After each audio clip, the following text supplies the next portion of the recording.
মাননীয় সংসদ সদস্য তার বক্তব্যের সময় গণভোটের 4টি প্রশ্নের কথা উল্লেখ করে প্রকারান্তরে বিরোধী দলকে অ্যাকুইজিশন অফ ফ্রডের আওতায় তিনি নিয়ে এসেছেন। তিনি বলার চেষ্টা করেছেন যে বিরোধী দলের পক্ষের লোকেরা সরকারে থেকে অন্তর্বর্তীকালীন সরকারে থেকে তারা 4টা গণভোটের প্রশ্ন নিয়ে এসেছে, তার 2টাতে তারা হয়তো সম্মত ছিলেন, 2টাতে ছিলেন না, এই ধরনের বক্তব্য তিনি দেওয়ার চেষ্টা করেছেন।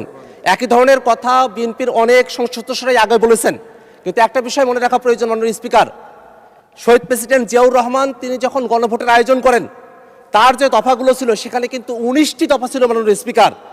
আর বেগম খালেদা জিয়া যখন সংবিধানের ব্যাপারে একটা গণভোট করেন তখন সংবিধানের 16টা পয়েন্টে কিন্তু গণভোট হয়েছিল মাননীয় স্পিকার। যদি সে সময়গুলোতে 19টা পয়েন্ট আর 16টা পয়েন্টে যদি প্রশ্ন একটাই কিন্তু পয়েন্ট এতগুলা, তখনও তো এই প্রশ্নটা আসতে পারতো যে শহীদ জিয়াউর রহমানের 7টা মানি বাকি 12টা মানি না, খালেদা জিয়ার এতটা মানি না, এই প্রশ্নগুলো তো তখন করা হয় নাই, মোটের ওপরে সেই জিনিসটা করা হয়েছিল।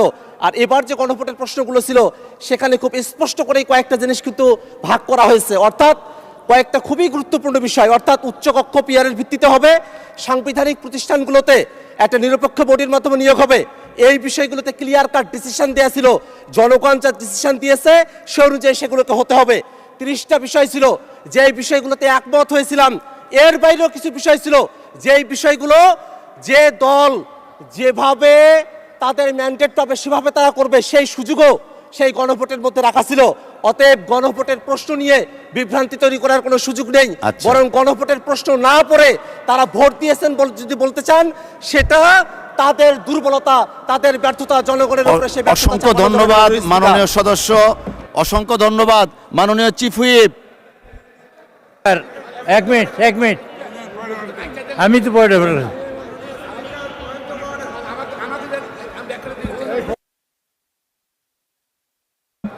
মাননীয় চিফ হুইপ আপনি প্লিজ শেষ করেন না। মাননীয় চিফ হুইপ আপনাকে ফ্লোর দেওয়া হয়েছে।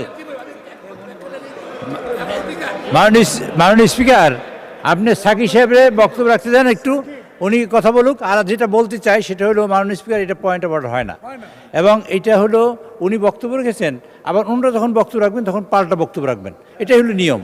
আর হলো মাননীয় দাঁড়ালেন কেন ভাই? আচ্ছা মাননীয় স্পিকার কাজে আপনি বুঝে শুনে পয়েন্ট অফ অর্ডার দেবেন।